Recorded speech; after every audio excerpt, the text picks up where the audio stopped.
Hey guys, it's been a while since I put a video out and I still haven't shot a video, so here's another cell phone video with a little update on what's going on with my disaster area.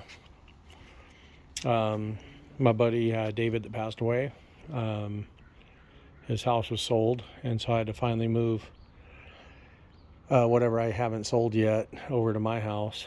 I've been trying to sold all the machines for his wife, and was selling all the odd and ends and stuff. Got rid of all the wood that he had on the wood rack, but here's the wood rack, and I don't have a place for it yet, but I'd like to keep it. This, don't know what I'm doing. Now, I had a guy that follows me on Instagram that I follow as well, got a hold of me, and he bought this at an auction and decided it was too much for him and said I could have it if I picked it up. So went and picked it up, figured I could play around with it, and if it's a junker I could part it out. But it's a Hardage, was it HCT or HC Chucker, has the threading attachment. Whether or not it's complete or works, who knows. It's kind of an oddball. So these are little, I only have this one, but this goes right here, and then this part mates up against it, and you bring it down, and then it feeds itself over as the spindle's going, and when it hits here it's supposed to pop up and go back, but haven't quite figured out how that works. So the only video I see on YouTube is of the newer version of this. This is kind of an oddball version. I think it's between the ones that you normally see that have the little start stop and the speed up and adjust controller up on the headstock. It's before that, but after the ones that have a step pulley adjustment. So this has the Reeves drive down there, but like an HLVH or the newer ones have a motor hooked up to this, and when you change the speed it turns this, which raises and lowers and adjusts the Reeves drive. This one, you loosen this nut here, and then you adjust these two cogs. I have the cover over here. Oops. Right here. So loosen the lock nut, adjust these over, and you can get various different spindle speeds. Interesting. Anyway, you can see it's still a little Sanford and Son junkyard out here. The Rivette still under the cover there, haven't done anything with it. The Johnson bandsaw still needs to be finished. I bought this a while back, posted on Instagram. Got rid of my Yates American lathe and thought, it'd be nice to have a small wood lathe. This is a Woodfast, Australian, and I think it'd be nice just to first screwing around with. That's David's washer and dryer. Here's the Monarch. Haven't done anything with it. The 10EE, which you might have noticed, is that where the washer and dryer was used to be the other 10EE when I bought the two at the scrapyard. One was a parts one that didn't have a tailstock. Sold that to a guy that's restoring a 30-incher, and sent that to him for parts. But if I can get this thing covered off, let me pop. So the only thing I've done on the 10EE is spend more money on it. I picked up this follow rest. Pretty interesting, kind of a beefy 3-sided one. I guess the nice thing is I haven't hooked up a DRO yet, so I can try to work around it. Really cool though. Really wanting to get to this machine so I could restore it, but as you see, the shop is still a disaster.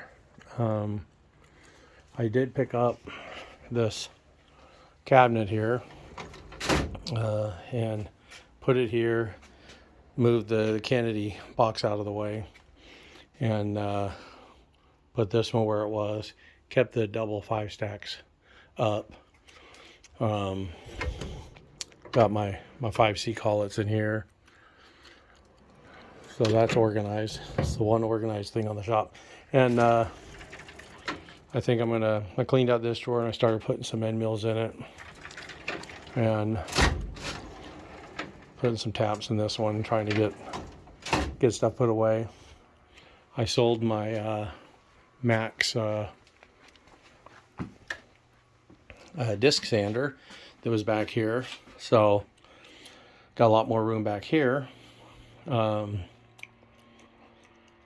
of the reasons I bought that wood fast lathe is because this went along with it at the auction. And I don't know if you know this, but a planer and a wood lathe are two different things. This is the grinder. The grinder, and then this piece here is, I can't remember what they call it, but it has the stone right there for after you sharpen it, you hit it with that. I forget what it's called. But this goes to like a P100 Powermatic 12-inch wood planer, which I have one. I just don't have the bar for it and stuff, so I might be able to find that someday. Not much else new in here. Same old, same old. It's an import tool grinder, but I got that Alexander one that I'm going to keep, so I got to get rid of that. There's an old decal down there, like old one, that I want to do restoration on. I have my Hewitt boxes there with taps, but if I put them in that other thing, I can get rid of those boxes and create more storage. Got interrupted, but I can get rid of those and then have a little bit more storage space. I put my this little wood box I got at an auction, just because I think it's cool, but I didn't want to get rid of it, but I don't have a place to put it, so I put it on here. What else is new? The Washon, nothing new there. This cabinet was over there, and I moved it over here because this cabinet was on David's wall, and I've always liked it, so I went ahead and I'll buy it. And I didn't realize this. I don't know. Maybe he had grand plans at one point, but I got 5 cans of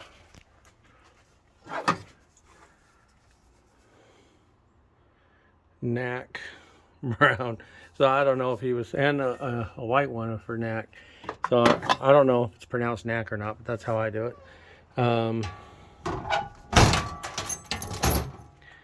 So I don't know if he had grand plans of restoring this at one point or what.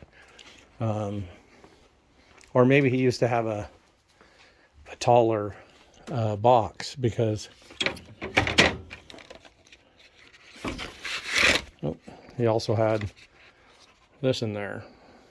So maybe he had like a box for construction. Okay. So I ended up putting that up there, and I moved this over here for now.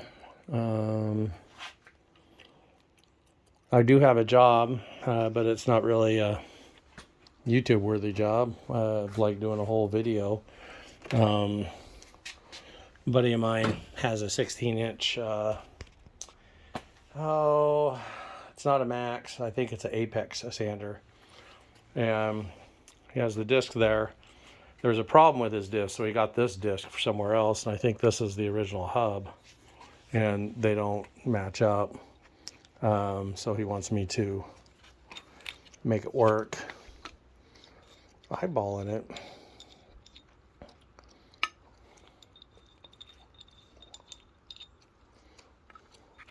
This is where all my those taps and end mills that are in that machine were.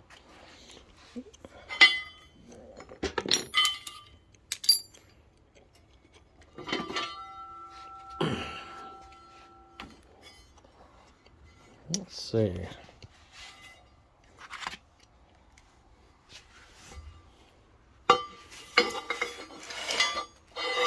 I don't know if you noticed that. That's like a good 14 inches by 20 inches of visible space on this table saw. So I'm getting organized. Yeah. Yeah, it doesn't look like much. I haven't measured it, but this is just barely too big to fit in here. So I'm probably not going to chuck this up. I don't think so. I think I'll chuck this up and just turn it down a little bit so it fits in there. Then I have to deal with the holes. And pretty much, if these screws will fit, I'll do it. I'll change it in the hub. Let's see. No. See that? These won't fit. Oh. So I'll have to widen this out or use different screws. Anyway, we're hitting 11 minutes. So I may record doing this or figuring it out, but it seems like it's just a real small job, so it's not really something that people might want to see. So I hope to actually get to doing some YouTube videos that people want to watch. These drawers, I had a box that had stuff in it, so I put them in the drawers and I could put it back there.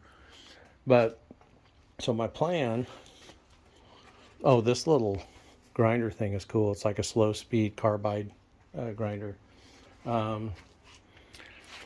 Most of these boxes are from David's place. This corner here, this is where the K&T used to be that I sold.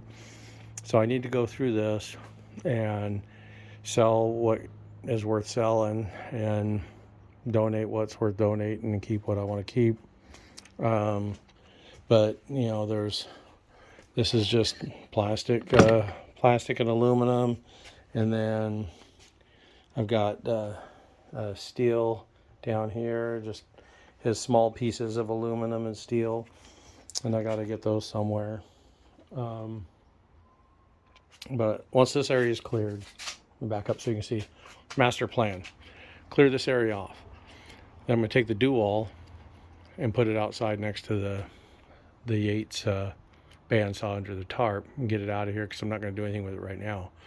Then I'll get to the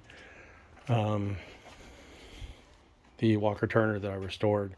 It's got some vibration down here, and so I want to figure that out, whether it's the whole shaft is bent or maybe something's wrong with the pulley, something. There's a vibration. I need to take care of it so I can get it sold.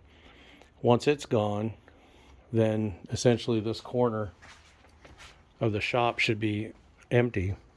Then the plan is to take the HLVH clone, which is under this tarp, bring it in, clean it up, you know, and then get it sold. And then it's Monarch 10EE time. I can bring that in the shop, restore it, and then after that will be the Revette. In the meantime, you have your little odd things that pop up. This little guy called me, asked if I was interested in this Optima. It was cheap enough, I got it, but you know, now I have to keep an eye open for auctions that might have one, because you know how they are. They don't put the collets next to in the lot, and so in a cabinet somewhere will be the collets you need to run this thing, and then I can play with it. I got the black diamond all cleaned up and operational. Buddy of mine gave me the little nose thing for the 10EE, so that's cool. I've got to clean up this tendon jig, so I can get it on eBay. It was David's, and he just, it's set on a shelf so long it's got surface rust on it, so it won't look pretty for eBay. This is a tool post I don't need, but I have the holders down here, so I need to get that cleaned up and on eBay. This is the Alexander tool grinder, and I'm going to keep it. It's pretty cool because it came with all the collets, and half the collets are decal collets. And then this is the Sterling. I had 3 of them. I got rid of the other 2. And then got to get these boxes down. These are for the Dual. I've got all these. I don't know why David had all this, but he had all this Hilti stuff. And I've got screws and stuff up here, but this just happens to be a Hilti cabinet. So I think I'll get all the Hilti stuff in the Hilti cabinet where it belongs. And I think that's it. I think I rambled enough. I hope I didn't bore you too much. If you saw anything that you're like, ooh, I want to see that again, let me know. If you have OCD and I just sent you into convulsions, I apologize. I should have probably started this with the warning label. But baby steps when it comes to this garage. I still need to come up with a way to, I want to come up with a little rack for the chucks. Right now I just have them on this dolly because they're heavy, and it seems like every year they get heavier. I might put that grinder outside for now because look at it. It looks like it's, one of the nice things about living in Southern California is it doesn't rain that much. I do get condensation, so if I don't tarp it, I'm going to get a little surface rust, but there's nothing really to get rusty on this thing. It's already got a little bit of surface rust, so I think it's pretty protected. I could throw on some fluid film and help keep it from getting rusty, but I've got to finish cleaning all of these out and get them filled up with stuff, and then that might create more space. If you saw my Instagram, I did pick up a whole bunch of 6R collets, but I need to make trades with people. So go to my Instagram, which is another home shop guy, same name, and I also put a thing out in the Monarch section on Practical Machinist for trade, for those of you that frequent that site. I know some of you don't care for it. That's about it.